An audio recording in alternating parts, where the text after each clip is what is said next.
They don't need gas, they barely make a sound, and advocates say they can help save the planet. And yet, electric cars haven't exactly caught on.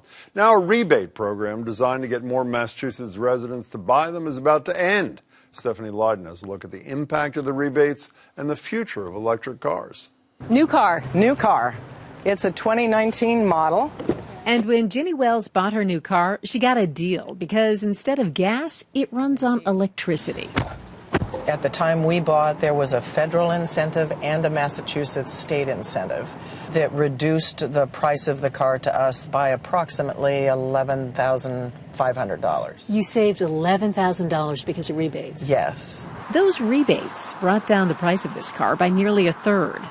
But the federal government is largely phasing out a tax credit program, and a $1,500 rebate here in Massachusetts ends this month. No gas tank in this. No gas tank at all. Wells works for the Conservation Law Foundation, which favors the rebates.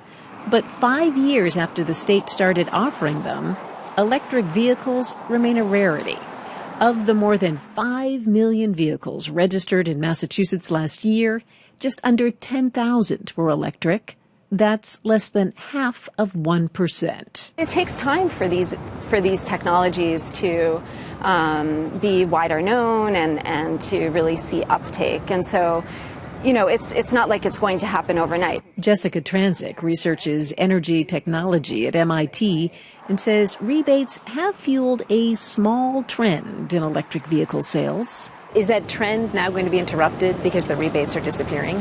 It's difficult to predict what will happen, but I would say it's a big risk to take to get rid of that policy and really to let up on any policy that is proven to have a positive impact. Transick's research shows that when drivers switch from gas to electric, they cut their vehicle emissions by about a third. And it just plugs in right here. And that environmental impact is a big selling point, as is the promise of lower maintenance costs. No oil, there's no muffler, there's no spark plugs. Car salesman Sean Mulcairn says when rebates end, sales may take a hit, but he believes it will be short term. Car manufacturers are ramping up their electric vehicle production, and he says it's going to mean more options, more charging stations, and lower prices, as it did with the predecessor of the Bolt, a car called the Volt.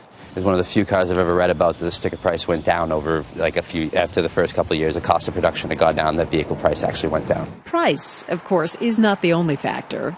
The best-selling electric vehicles in Massachusetts by far are Teslas, which cost anywhere from about $50,000 to more than twice that amount.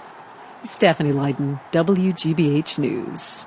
The rebate debate isn't over yet. There are proposals both here in Massachusetts and in Congress that would extend those government incentives for buying an electric car, but so far, their future is uncertain.